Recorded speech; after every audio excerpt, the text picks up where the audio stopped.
Ahí voy, gracias. Se ve bien, ¿cierto? Todo bien. Ya, vi ahí que hay algunas preguntas en línea para los otros panelistas. Yo, si hay alguna, voy a tratar de responderla terminando la charla o en la mesa redonda. Vamos a tocar, esta es la última charla ahora antes de la mesa redonda, un poco del manejo de las dislipidemias en mujeres. Voy a tratar de hacer una charla más que como avanzando en distintas etapas de la mujer, ir tocando distintos puntos. Dame un segundo.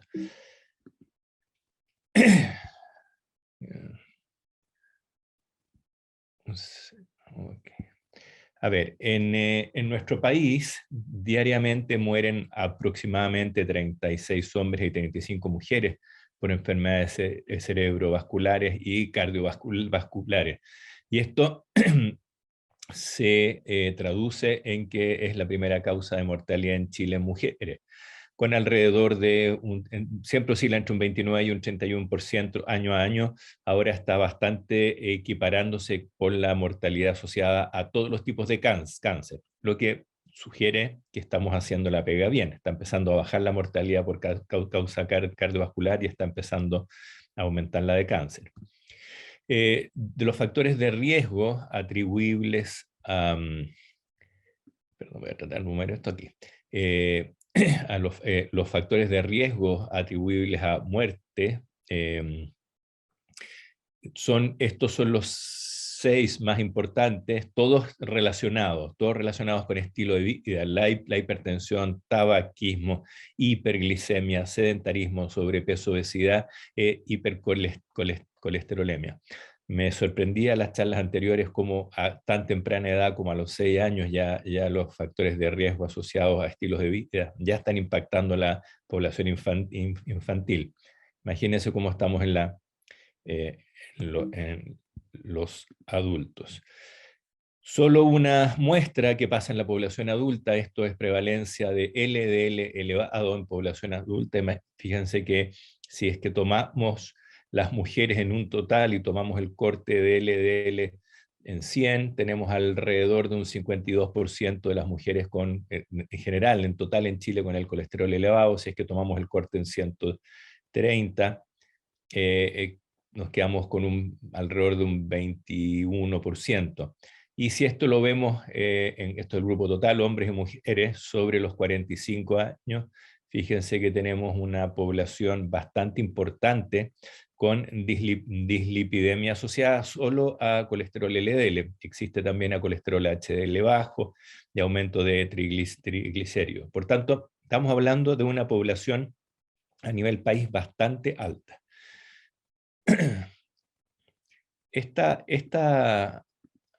Esta diapositiva me encanta, es una diapositiva que muestra cuál es el colesterol LDL de distintos seres vivos en hábitat no intervenido por la sociedad. Y está en algunos cazadores, cierto, humanos de las zonas de Australia, Amazonas, algunos primates salvajes, mamíferos salvajes, y todos ellos tienen un colesterol total alrededor entre 100 y 130, con un LDL entre los 40 y 70, que parece ser el colesterol óptimo y para el cual estamos genéticamente hechos, digamos. Pero fíjense aquí que un adulto normal, ¿cierto? Nosotros consideramos que un colesterol de 200 es normal esto porque la curva de Gauss muestra que la distribución, esto es donde se concentra el punto del medio. Pero si es que vamos a esta tabla, que la voy a mostrar más adelante para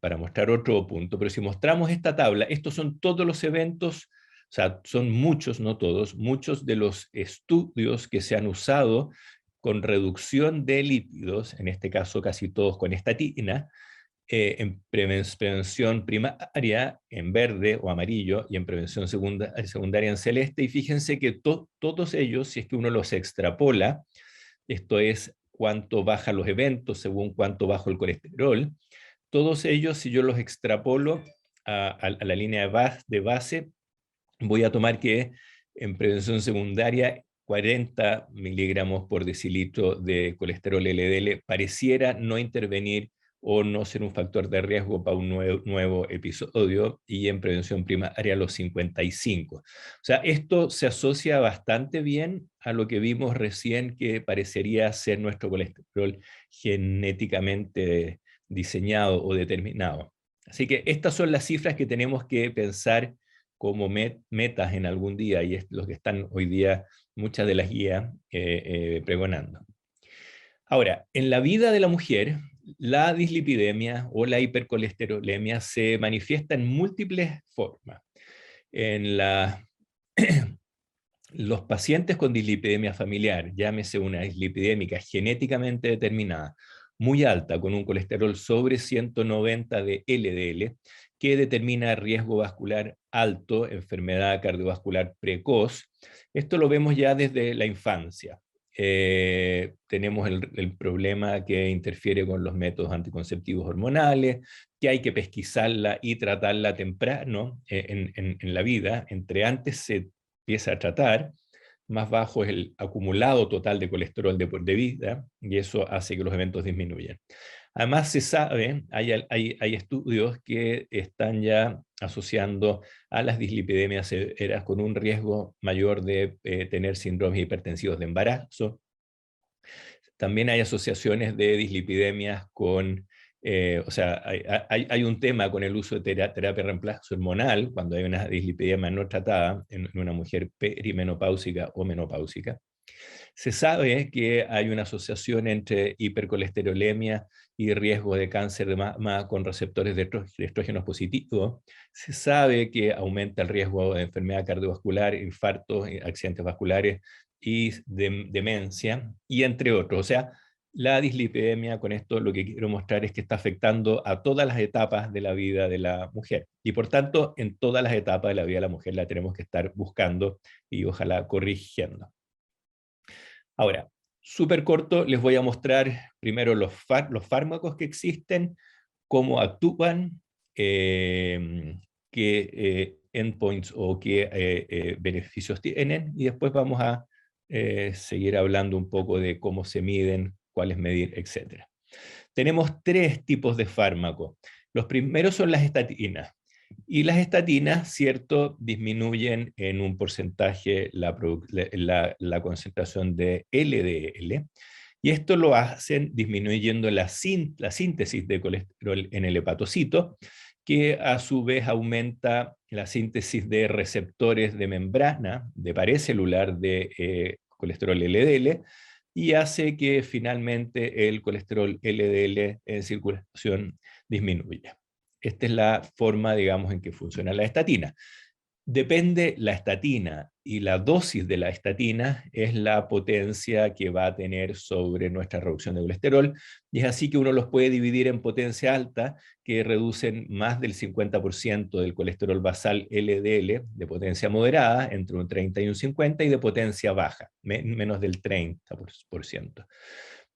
Y sabemos que atorvastatina entre la dosis de 40 y 80, rosuvastatina entre 20 y 40, y las combinaciones de ezetimibe con simvastatina, y hoy día hay ezetimibe con atorvastatina y con rosuvastatina, tienen una alta potencia. La asociación de fármacos le da una potencia más alta, y la vamos a usar en aquellos pacientes que necesitamos una reducción más alta. Y si necesitamos una reducción más baja, usamos las de moderada potencia. Las de baja potencia ya no las estamos usando. Esto porque necesitamos llegar a los números más bajos, y ahora esta diapositiva la muestro para mostrar que reduciendo el colesterol con estatina se reducen los eventos, el porcentaje de eventos tanto en prevención secundaria, cuando yo ya tenía un evento me reduce la aparición de un segundo evento, o en prevención primaria, cuando tengo factores de riesgo elevado, voy a reducir la aparición de mi primer evento cardiovascular. O sea, reducen el colesterol y sirven para disminuir los eventos, que es lo que nos importa. Después está el ezetimibe, que el ezetimibe lo que hace es que a nivel del lumen intestinal obstruye o impide la absorción de colesterol a través del lumen. Y con esto entonces tenemos una potenciación de la acción de otros fármacos. Por sí solo, el ezetimibe reduce aproximadamente un 20% el colesterol LDL, pero si ese 20% lo sumamos a otros fármacos, alcanzamos reducciones bastante altas. Y es así como sabemos que esto es cuánto lo reduce el LDL asociado a una estatina, esto es sin el ezetimibe y en amarillo con el ezetimibe, o sea, hay una reducción real que se traduce también en una reducción de la tasa de eventos cardiovasculares. De nuevo, nuestro objetivo no es bajar el colesterol, nuestro objetivo es reducir la tasa de eventos asociados a el colesterol alto. Por tanto, funciona y nos ayuda a reducir los eventos. Y el último grupo de fármacos que hay hoy, porque van a salir unos más adelante a mercado, son los que interfieren con el receptor de la proteína PCSK9, que es esta. La proteína PCSK9 tiene un rol que se une al receptor de colesterol LDL y une la partícula de LDL en la fagocitosis por parte de la célula o en la endocitosis de la partícula de colesterol, que va a ser degradada por el lisosoma. Cuando tenemos PCSK9, se degrada tanto el colesterol LDL con el receptor de colesterol LDL y se destruye todo, por tanto tenemos una cantidad normal de receptores de LDL en superficie. Pero si es que yo bloqueo con un anticuerpo monoclonal, que son los fármacos que tenemos hoy, la proteína de la PCSK9 y por tanto la fagocitosis o endocitosis, disculpen, de la partícula de LDL asociada al receptor se hace sin esta proteína, pasa que justo antes de que se destruya en el lisosoma el colesterol LDL, se libera y se va hacia la superficie el receptor de LDL. Con esto aumenta importantemente la expresión de receptores de LDL con un clearance de colesterol LDL mucho más grande que si estuviera presente esta proteína. Estudios muestran que reduce alrededor de un 60% los niveles desde el basal, que lo reduce las estatinas o las estatinas asociadas con ezetimibe. O sea, alcanzamos un 60% extra de reducción desde donde nos dejan los otros fármacos. Y esto es con los dos que hay en el mercado, el evolocumab y el alirocumab. Tienen una reducción más o menos similar de un 60%, y lo que de nuevo nos importa es que esta reducción sí se traduce nuevamente en la disminución de los eventos cardiovasculares más importantes como muerte, infarto no fatal, angina, hospitalización, etc.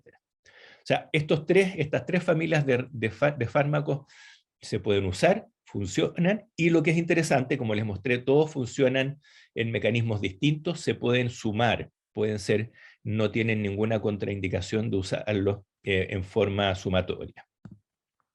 Ahora, vamos a ir rápidamente, ya que sabemos cómo nos va a afectar, sabemos cómo lo podemos tratar, vamos a ver qué es lo que tenemos que evaluar.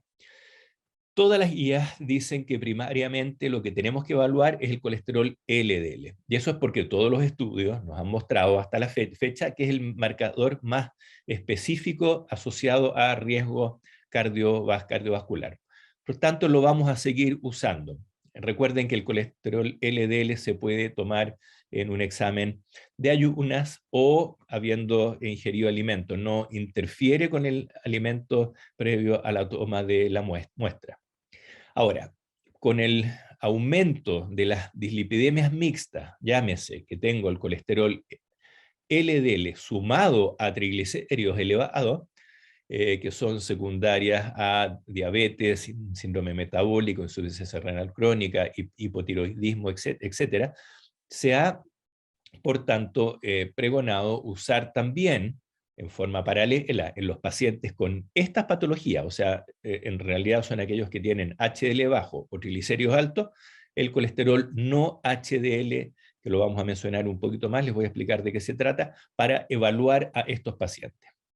Y por último, algo nuevo que viene ya hace un par de años, esta es la guía del 2020-2021, ya aparece en la sociedad europea, en la sociedad canadiense, y no se han actualizado las sociedades americanas, pero yo creo que va a aparecer. Existe un tercer tipo de colesterol que no estábamos viendo, que se llama lipoproteína A. La lipoproteína A es un colesterol genéticamente determinado que se modifica muy poco a lo largo de la vida. Tiene variaciones en el embarazo, tiene variaciones con bajas de pesos importantes, pero son variaciones muy, muy poco importantes. Y cuando está elevado, determina un riesgo coronario o cardiovascular muy alto, y también determina estenosis aórtica a edades más tempranas. Y ahora, todas las guías están sugiriendo controlar una lipoproteína A en todos los pacientes con riesgo moderado o alto, a lo menos una vez en la vida, porque ahí nos va a dar una información adicional de cómo es el riesgo de ese paciente y cuán activo vamos a tener que ser en su tratamiento. Este examen está disponible en nuestra institución. Y por último, los triglicéridos que vienen junto con todo esto. ¿Qué es el colesterol no HDL? El colesterol no HDL, en resumen, es la ApoB que hay en todas las partículas de colesterol circulantes en la sangre, que no son la lipo-A, lo vamos a ver después. Por tanto, como mi colesterol LDL es casi pura ApoB, pero tengo los kilometrones, los triglicéridos en realidad que son estos, que tienen un conchito de ApoB. Si yo tengo los triglicéridos muy altos, lo que voy a hacer es incrementar el nivel de colesterol, pero sin que se note en la medición o el cálculo del colesterol LDL. Entonces, en estos pacientes lo que hay que hacer es tomar el colesterol total y restarle el colesterol HDL. Y eso nos da el no HDL que sale en casi todos los exámenes que hoy día toma.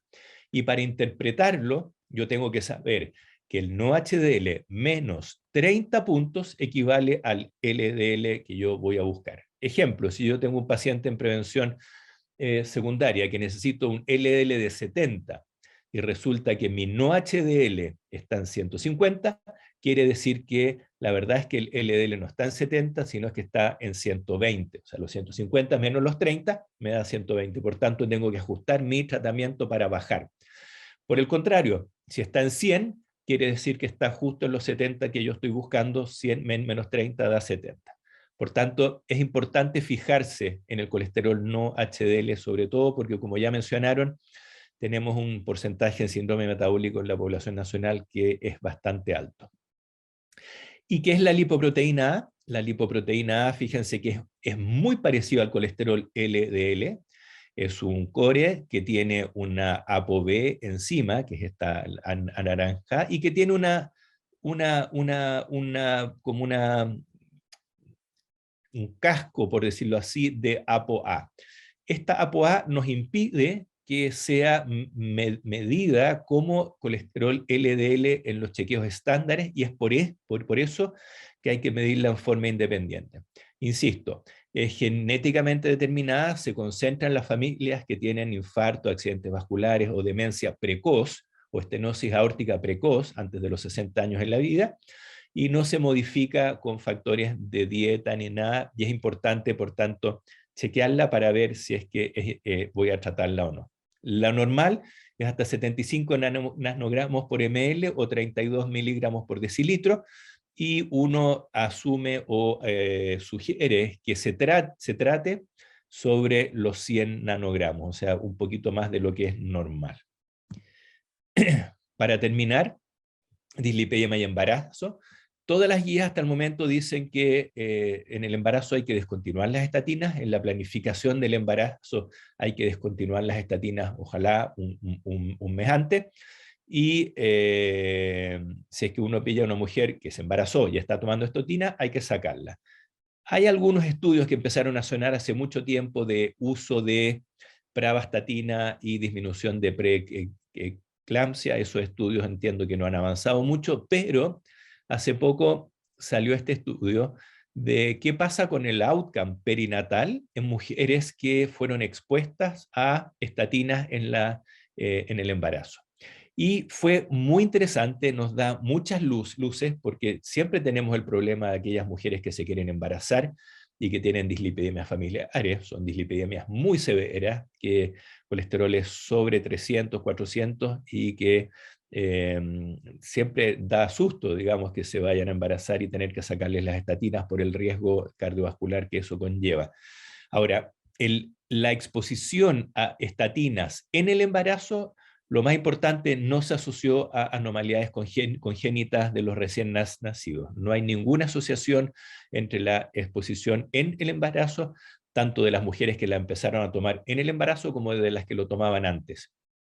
Y lo que sí se asoció, aquellas mujeres que usaron estatinas en el embarazo, se asoció a a un incremento en parto prematuro con un riesgo relativo 1.99, un aumento del bajo peso al nacer bajo los 2.500 gramos con un riesgo relativo 1.51 y un Apgar al minuto menos de 7 también con un riesgo relativo 1.83. O sea, eh, esto no dice que la empecemos a usar, pero dice que hay una luz, que hay un camino acá que vamos a empezar a investigar, porque eventualmente estos riesgos pueden ser menores al el riesgo de suspenderle un fármaco a una mujer con una en edad fértil con un colesterol muy alto.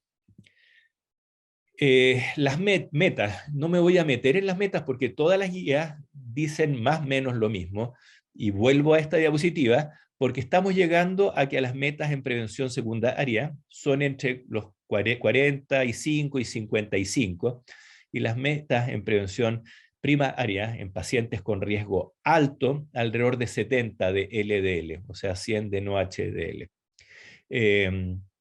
Por tanto, yo diría que hay que centrarse más o menos en eso. Hoy día el tema es dar la estatina más potente para el paciente que, asociado al paciente que necesitamos, y buscar, ¿cierto?, el porcentaje de reducción que se acerque a números de prevención primaria entre 70 y 100, prevención secundaria 45, 55, 70. Que es lo mismo, volviendo a este estudio de O'Keeffe, es lo mismo que tienen nuestros amigos o nuestros hermanos humanos que no viven cerca de un hospital, de un restaurante de comida rápida o de un supermercado donde uno puede sacar y que tienen que caminar 10 kilómetros al día como norma diaria. O sea, algo tenemos que hacer en eso. Así que sin olvidar que la base principal, el fundamento de la prevención está en una dieta saludable, en no fumar y en hacer actividad física regular. Con eso me despido y espero haya estado en los tiempos. Muchísimas gracias.